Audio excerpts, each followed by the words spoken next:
Bismillahirrahmanirrahim. Assalamualaikum warahmatullahi wabarakatuh. Perkenalkan, saya Muhammad Wibowo Pranoto dari Prodi D3 Keperawatan Poltekkes Kertacendikia Sidoarjo. Di sini saya akan mempresentasikan PowerPoint tentang asuhan keperawatan pada pasien stroke. Langsung saja saya mulai.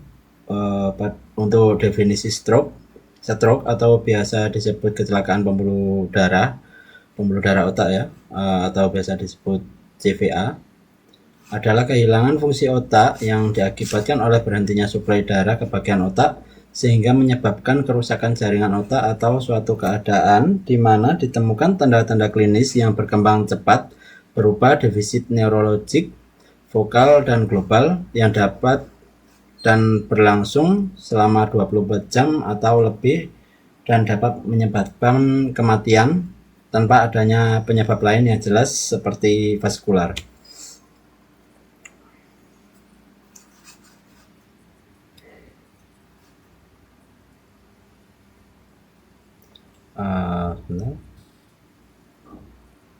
Lanjut pada etiologi stroke. Etiologi stroke ada 3, yaitu trombus, emboli, dan juga pendarahan.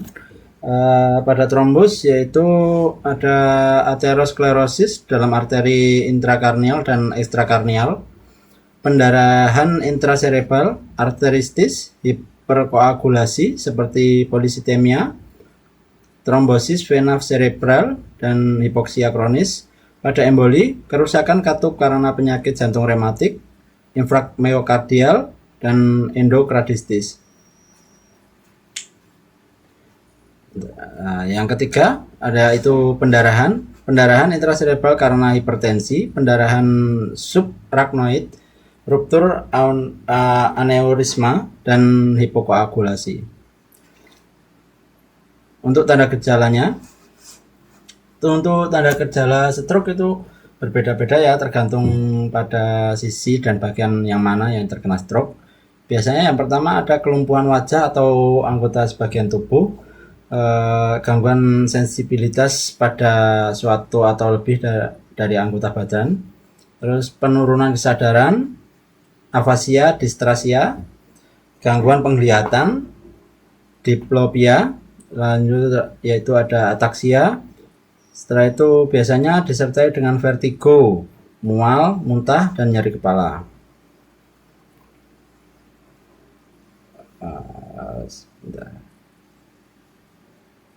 Nah, klasifikasi stroke ada 2. Yang pertama yaitu berdasarkan keadaan patofisiologis. Pada patofisiologis juga dibagi menjadi 2, ada stroke iskemia dan stroke hemorrhagic. Iskemia terjadi sebagai akibat dari adanya sumbatan ya, jadi pembuluh darahnya itu tersumbat pada arteri sehingga menyebabkan penurunan suplai oksigen pada jaringan otak, sehingga menimbulkan nekrosis, adanya penimbunan lemak pada pembuluh darah otak atau biasa disebut aterosklerosis, akan meningkatkan resiko terjadinya stroke. Iskemik sering terjadi pada saat pasien tersebut istirahat ya. Kalau yang hemorrhagic itu biasanya pasien itu sedang beraktivitas atau apa, terus pembuluh darahnya pecah. Kalau yang patofisiologis itu biasanya pada pasien sering terjadi pada pasien saat istirahat atau tidak melakukan aktivitas ya. Sedangkan stroke hemorrhagic biasa terjadi akibat pecahnya pembuluh darah yang rapuh di otak. Ada 2 tipe pembuluh darah otak yang menyebabkan stroke hemorrhagic, yaitu aneurisma, pengembangan pembuluh darah otak yang semakin rapuh sehingga pecah, dan arteri venous malformation, atau pembuluh darah yang mempunyai bentuk abnormal sehingga mudah pecah dan menimbulkan pendarahan otak. Ya, ini pembuluh darahnya itu robek atau pecah. Sering terjadi pada saat pasien itu melakukan aktivitas. Untuk gambarannya seperti ini ya. Ini yang iskemik stroke, yaitu anonia dan trombus. Ini pada bagian ini itu pembuluh darah ini mengalami penyumbatan sehingga suplai oksigen kepada otak itu terhambat, bisa berupa clot atau biasa penumpukan lemak pada bagian ini. Jadi pembuluh darahnya tidak bisa dibilang tidak lancar ya untuk menyuplai otak. Nah, untuk yang hemoragik ya ini ada cedera kecelakaan pembuluh darah ya. Ini sama sih sebenarnya kecelakaan pembuluh darah yang ini, tapi yang bedanya adalah hemoragik itu robek atau pecah. Nah, lanjut pada faktor risiko. Faktor risiko ada dua, ada yang bisa dirubah dan ada yang tidak bisa dirubah. Untuk yang tidak bisa dirubah ada umur, jenis kelamin, ras, dan genetik. Itu tidak bisa dirubah karena sebenarnya gini, untuk stroke itu tidak menular namun bisa diriwayatkan dari keturunan sebelumnya ya, riwayat keluarga orang tua atau kakek nenek. Yang kedua, faktor resiko yang dapat diubah seperti hipertensi, diabetes mellitus, merokok, atrial fibrillasi, penyakit jantung lainnya, pasca stroke, dan dyslipidemia. Ya, untuk faktor yang bisa dirubah itu bisa menurunkan seperti hipertensi, bisa diturunkan, diabetes mellitus, bisa dengan diabetes, berhenti merokok ya, terutama ini juga. Dan juga ada atrial fibrillasi, penyakit jantung lainnya. Bisa melakukan pengobatan agar tidak terjadi resiko pada stroke. Lanjut pada untuk menegakkan diagnosa ya. Diagnosa stroke ditegakkan berdasarkan anamnesis, gejala klinis, sistem scoring, pemeriksaan fisik, dan pemeriksaan penunjang. Nah, untuk membuat diagnosa stroke itu harus ditegakkan beberapa ini. Jadi tidak bisa langsung dikatakan stroke ya. Untuk pengetahuan dari anamnesis harus dilakukan dengan teliti. Timbulnya gejala secara tiba-tiba, jarang didahului dengan gejala pendahuluan. Menanyakan faktor risiko, pernah stroke sebelumnya atau tidak. Lanjut pada gejala klinis. Yang pertama, kesadaran menurun, gangguan motorik, gangguan sensorik, gangguan saraf kranial, gangguan fungsi luhur, gangguan SSO. Biasanya itu pasien itu tidak sadar, ngompol. Lanjut pada yang ketujuh adalah nyeri kepala, vertigo, sempoyongan, kejang, dan muntah. Pemeriksaan fisik setelah melakukan anamnesis yang mengarah pada keluhan klien, pemeriksaan fisik sangat berguna untuk mendukung data dari pengkajian anamnesis. Pemeriksaan fisik sebaiknya dilakukan secara per sistem, yaitu biasanya pengkajiannya melalui ini ya, pemeriksaan B1 sampai B6. Namun lebih fokusnya kepada B3 atau bagian brain, kepala, yang antara dihubungkan dengan keluhan-keluhan pasien. Nah, lanjut pada sistem scoring. Nah, tujuannya untuk menentukan jenis stroke, apakah stroke iskemik atau hemoragik ya. Namun pada sistem scoring ini tujuannya untuk namun tidak akurat 100%. Dan ada beberapa jenis sistem scoring. Yang pertama adalah skor Junaidi, skor Hasanuddin, skor Gajah Mada, dan Siriaj score. Lalu lanjut pada pemeriksaan penunjang. Tujuannya untuk menegakkan diagnosis sama mencari faktor risiko. Yang pertama ada laboratorium, biasanya dilakukan pemeriksaan darah rutin, HB, HT, eritrosit, terus kimia darah, glukosa, CaOL, OA, dan liokor atau darah positif negatif. Lanjut EKG, EEG, dan radiologi. Untuk pada radiologi biasanya dilakukan foto torak atau CT scan dan juga MRI. Lanjut pada penanganan stroke. Yang pertama ada perawatan umum, perawatan medikamentosa, yang ketiga tindakan pembedahan, yang keempat perawatan konservatif, Yang kelima yaitu rehabilitasi. Nah, penata laksanaan biasanya dimulai dengan penanganan akut dalam kondisi emergensi dan dilanjutkan dengan rehabilitasi pada pasien jangka panjang. Selain itu, pemilihan jenis terapi juga dilihat dari waktu masuk layanan kesehatan dan onset dari stroke. Stroke memiliki jendela terapi 3-6 jam.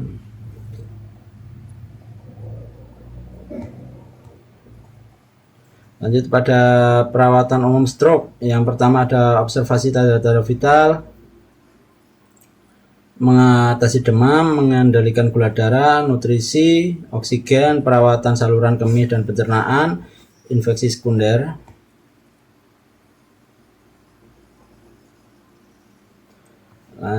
Lanjut pada perawatan intensif dengan indikasi yang pertama penurunan kesadaran, defisit neurologis yang memburuk, kejang, dan stroke in evolution.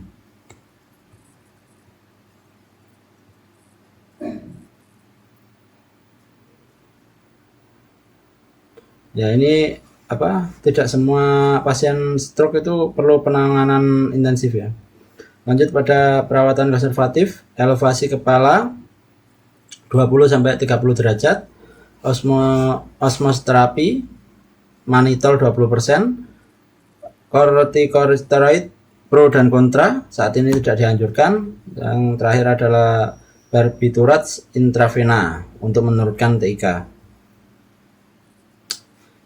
Diagnosis keperawatannya bisa masuk yang pertama gangguan perfusi jaringan serebral, hambatan mobilitas fisik, gangguan komunikasi verbal, resiko kerusakan integritas kulit, inkontinensia urin atau ALV, gangguan persepsi sensorik, nutrisi kurang dari kebutuhan, self-care defisit, kurang pengetahuan, gangguan proses pikir, dan yang terakhir adalah gangguan citra tubuh.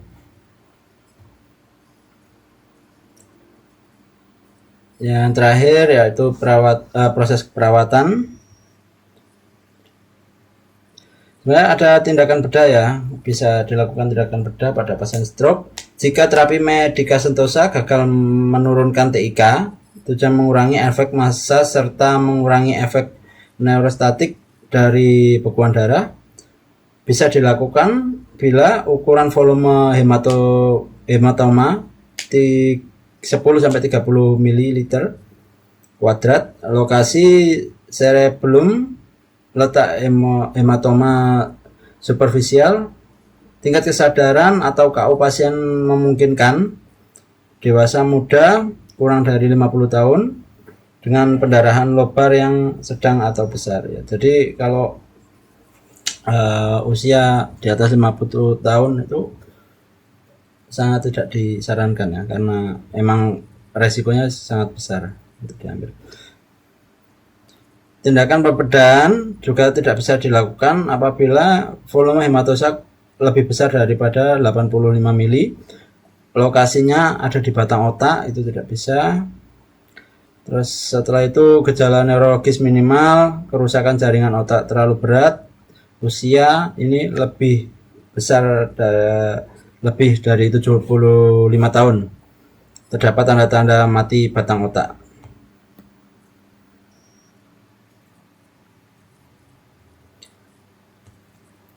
Yang terakhir ini proses keperawatan. Membahas proses keperawatan berfungsi sebagai panduan sistemik untuk perawatan yang berpusat pada klien dengan 5 langkah, yaitu yang pertama biasa kita lakukan pengkajian meliputi anamnesis, riwayat penyakit, pemeriksaan fisik, pemeriksaan diagnostik, dan pengkajian psikososial.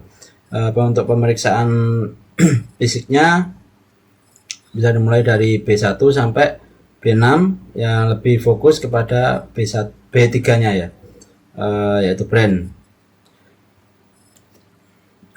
Pada B1 saya jelaskan, pada inspeksi dapat sputum lebih, sputum naik, sesak nafas, gangguan otot-otot bantu pernapasan, terus kemampuan batuk berkurang, mohon maaf. Auskultasi didapatkan ronsi. Yang kedua adalah blood, pengkajian sistem kardiovaskular ya. Didapatkan rencatan shock hipovolemik sering terjadi pada klien stroke, terjadi peningkatan tekanan darah, hipertensi masif lebih dari 200 mmHg. Yang ketiga itu brain, yang ini paling penting, yaitu pengkajian B3 merupakan pemeriksaan terfokus dan terlengkap dari semua sistem lainnya, yaitu yang biasanya dikaji adalah tingkat kesadaran, fungsi cerebri, status mental, frekuensi intelektual, kemampuan bahasa, lobus frontal, hemisfer. Terus biasanya dilakukan pemeriksaan saraf kranial 1 sampai 9, yaitu lewat nervus 1 sampai 9 itu ya. Lanjut pada sistem motorik, hemiplegia, tonus otot meningkat, kekuatan otot, keseimbangan dan koordinasi, pemeriksaan refleks, gerakan involunter, sistem sensorik. Lanjutnya B4, incontinentia urin, kontrol sphincter urinarius menurun, ketidakmampuan menggunakan urinarial. Yang kelima bowel, ada keluhan sulit menalan, nafsu makan menurun, mual muntah, konstipasi, inkontinensia alvi. B6 yaitu bone, bisa melakukan hemiplegia, pemeriksaan pada hemiplegia, hemiparese, tugor, kulit.